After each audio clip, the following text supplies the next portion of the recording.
Pump It Up, le podcast. Bonjour et bienvenue sur Pump It Up, le podcast. Un nouvel épisode aujourd'hui dans lequel on va rencontrer Mélanie Gasté. Mélanie est dirigeante de l'agence Relief. Bonjour Mélanie. Bonjour Angélique. Bienvenue avec nous. Mélanie, tu es paysagiste concepteur. Tu diriges l'agence Relief. Est-ce que tu peux te présenter et nous parler un peu plus de ton métier ? Oui, tout à fait. Donc, je suis Mélanie Gasté. Donc, j'exerce le métier de paysagiste concepteur, qui est plus communément appelé architecte paysagiste. Et donc, je suis gérante de l'agence Relief, qui est une agence de paysage. Nous sommes basés à Tours. Et donc, on a une petite équipe qui est composée essentiellement de paysagistes concepteurs également. Tu es à ton compte depuis 2014 ? Tout à fait. Ça fait 12 ans que je suis à mon compte. Quelle formation t'a amené vers ce métier ? Alors, j'ai fait une formation à l'École de la nature et du paysage de Blois, qui était une formation en 5 ans. Avant cela, j'étais en formation plutôt dans les arts appliqués. À Blois, ce qui était intéressant, c'est qu'on était sur une école qui est vraiment pluridisciplinaire, qui forme en 5 ans au métier de paysagiste concepteur en abordant au préalable un ensemble de disciplines plutôt techniques et scientifiques pour apporter un regard sur le paysage, pour apprendre à le comprendre. Donc ça peut être la botanique, l'écologie, la géologie. On a également tout un bagage culturel autour de l'histoire des paysages et puis on développe aussi la partie sensible. Et ça, ce qui est assez important dans notre métier, donc ressentir le paysage, le dessiner, l'interpréter. Et donc ensuite, on a ce qu'on appelle des ateliers de projet où là, on va apprendre à créer des diagnostics, définir des enjeux pour ensuite dessiner un projet de paysage et pouvoir le défendre aussi avec des arguments. Donc on est très loin du métier de paysagiste comme on l'entend, comme on le connaît. Oui, c'est vrai qu'on entend souvent le mot paysagiste. En fait, quand on imagine le métier de paysagiste, on se projette beaucoup vers les entrepreneurs du paysage, qui est un autre métier avec lequel on travaille dans le cadre des suivis de chantier. Donc là, oui, en effet, quand on parle de paysagiste plus globalement, on imagine plutôt les entreprises qui réalisent des travaux dans les jardins, qui font également de l'entretien et donc des travaux d'espaces verts et qui font souvent aussi un petit peu de conception en interne. On reviendra tout à l'heure un peu plus sur le détail de ton métier. Je voudrais juste qu'on s'arrête une petite seconde sur le nom de ton agence. Pourquoi Relief ? Alors, Relief, ça a beaucoup de significations pour moi. La première signification, c'est déjà la définition même de relief, c'est l'ensemble de creux et de saillies à la surface de la Terre. Donc le paysage, c'est ça en fait, c'est cet espace-là qui est entre le ciel et la terre et qui est sous nos yeux. Et ça, pour moi, c'est mon outil de travail, ce paysage-là. J'aimais beaucoup justement le côté un peu géographique de ce terme-là. Relief, ça signifie aussi évidemment mettre en relief. Donc dans nos projets, on essaye de mettre en valeur l'existant, de donner du caractère, de l'identité aussi aux lieux sur lesquels on travaille. Et puis enfin, alors une signification qui est un petit peu plus personnelle, on est aussi sur une définition anglo-saxonne qui est différente. Relief, on est sur le fait de soulager, de prendre soin. Et j'aime beaucoup aussi ce terme, même dans mon métier de paysagiste, où on vient accompagner nos clients, on vient aussi prendre soin d'eux, les soulager d'une certaine charge de suivi de chantier, de conception. Et puis on vient prendre soin surtout des utilisateurs, des personnes qui utilisent ces espaces, sachant qu'on travaille essentiellement dans l'espace public. Donc on essaye aussi de prendre soin des usagers de tous les âges, de tous les genres, et également de prendre soin de la terre, justement en essayant de valoriser la biodiversité, tous les éléments qui constituent les paysages. Alors justement, tu as commencé à l'aborder. Qui sont tes clients aujourd'hui ? Avec qui tu travailles au quotidien ? Alors, on travaille essentiellement avec des institutions publiques. Les institutions publiques, elles peuvent être les collectivités locales, communes, intercommunalités, les métropoles. On travaille également parfois avec le département ou la région. Et puis, une autre partie de notre clientèle se tourne plutôt vers les acteurs, on va dire, du territoire, qui sont les aménageurs du territoire, les investisseurs. Donc, ça peut être par exemple la promotion immobilière, où on va aussi les accompagner dans l'aménagement de résidentialisation, de pieds d'immeubles. On va en fait travailler avec l'ensemble des personnes qui interviennent dans l'aménagement du territoire. Et pourquoi ces personnes-là choisiraient de travailler avec Relief plutôt qu'une autre agence, du coup ? Alors déjà, pour l'expérience, donc, comme on le disait tout à l'heure, ça fait 12 ans qu'on travaille justement auprès des collectivités. On a ce regard qui est à la fois technique et sensible dans le projet, où justement le bagage et les études qu'on a faites nous permettent aussi d'avoir ce regard-là, qui est avant tout sensible, qui est avant tout global et qui ensuite permet d'amener le projet dans un suivi qui va être technique et donc qui va être opérationnel. Et donc ça, on aime beaucoup le mettre en avant à Relief, ce double aspect. Justement, tu parles d'approche globale. Concrètement, comment ça se traduit quand une collectivité vient solliciter Relief pour la première fois? On est from scratch, on n'a rien, on est page blanche. Comment on démarre un projet avec cette collectivité? Alors, on démarre par une rencontre, par une visite du site. Parfois, la collectivité a déjà un programme de mis en place. Ils travaillent aussi souvent en amont avec, par exemple, les CAUE dans la définition d'un cahier des charges ou d'un budget. Donc, quand on a déjà ça, on va sur site avec eux et on essaye de comprendre leurs demandes. On récolte un certain nombre de données d'entrée. Ça peut être des relevés de géomètres, par exemple, des relevés techniques qui vont nous permettre de comprendre le site. Et puis ensuite, on va les emmener dans une histoire où on va effectuer un état des lieux, définir des enjeux, et ensuite définir un programme. Et ensuite, on va valider les parties pris du projet ensemble. Chaque grande étape est conclue par des réunions, des comptes rendus, et puis ensuite, on va dessiner le projet, nous, dans le détail, dans la technique, pour ensuite passer au chantier. Donc on a aussi une grande part de notre métier qui consiste à faire du suivi de chantier, une partie qui est très opérationnelle où on va sélectionner les entreprises de travaux et ensuite faire le suivi et réceptionner le chantier. Tout ça, ça veut dire qu'il faut travailler avec les contraintes en place, avec le lieu, l'existant. On part rarement d'un terrain totalement vierge. Quand on arrive dans une commune, par exemple, il y a des choses déjà sur place. Comment tu composes avec ce qui est déjà là? Alors justement, nous, ce qu'on adore, c'est utiliser le déjà là. C'est une source en fait, parfois, on peut considérer que ce sont des contraintes, les éléments qui existent. Pour nous, à l'inverse, c'est une source d'imaginaire qui est très important. On vient utiliser l'existant, les qualités du site et on vient les mettre en valeur. Le but d'un projet, c'est pas forcément qu'on le voit à terme, c'est plutôt que le projet fasse en sorte que le site fonctionne et qu'on ait l'impression que finalement, il ait toujours été de cette manière-là. Et donc ça, nous, c'est réellement ce qu'on apprécie dans le cadre d'un site et d'un projet. Et dans cette même logique, tu vas pouvoir utiliser des matériaux, par exemple, que la commune possède déjà, enfin, je sais pas, du bois, des choses comme ça, où tu dis, bah tiens, on a déjà cette matière première, qu'est-ce qu'on peut en faire? Oui, tout à fait. Alors ça, c'est une approche qu'on aime beaucoup, qu'on appelle une approche plutôt frugale du projet. On est quand même dans un métier qui est un métier d'aménagement, où on vient utiliser beaucoup de matières premières et on vient souvent défaire pour refaire. Et donc, notre objectif aussi, c'est souvent d'utiliser ce qui existe sur le site. On va, par exemple, au départ, faire un diagnostic ressources, où on va regarder les matériaux sur le site qu'on va déposer, mais qu'on peut remettre en place. Ça peut être des bordures, ça peut être des mobiliers, des revêtements de sol particuliers. On va ensuite aller chercher dans les services techniques des communes. Ça, on aime beaucoup faire ça aussi pour faire un inventaire des éléments, des matériaux qu'ils ont en stock, qu'ils n'utilisent pas, voir comment on peut les détourner, les revaloriser dans le cadre du projet. Et puis, on va aussi faire cette approche-là d'une manière un peu plus globale où on va parfois essayer aussi d'aller chercher du réemploi en dehors de la commune. Par exemple, essayer de reposer des pavés anciens qui ont déjà été utilisés dans le cadre d'anciens chantiers.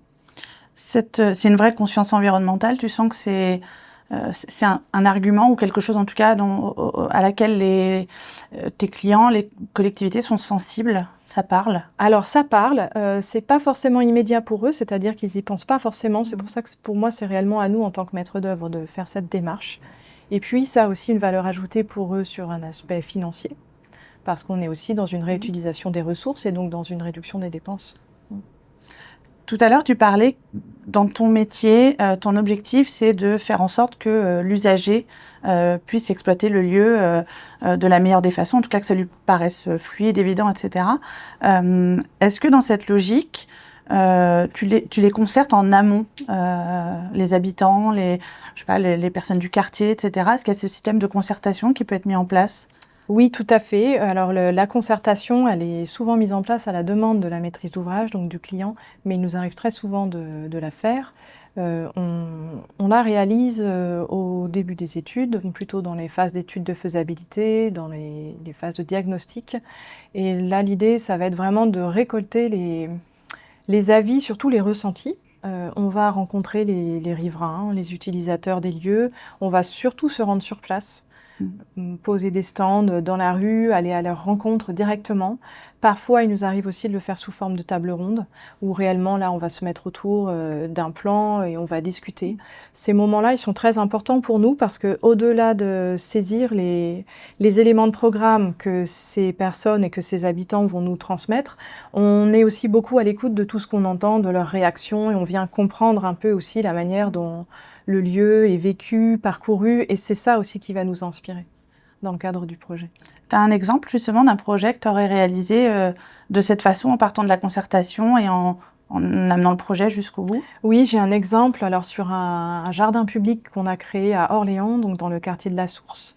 Dans le cadre du renouvellement urbain du quartier de la Source, là on est sur un secteur qui s'appelle l'îlot 12 et on a créé un jardin de 5000 m². Donc c'était une parcelle qui était en friche depuis une dizaine d'années.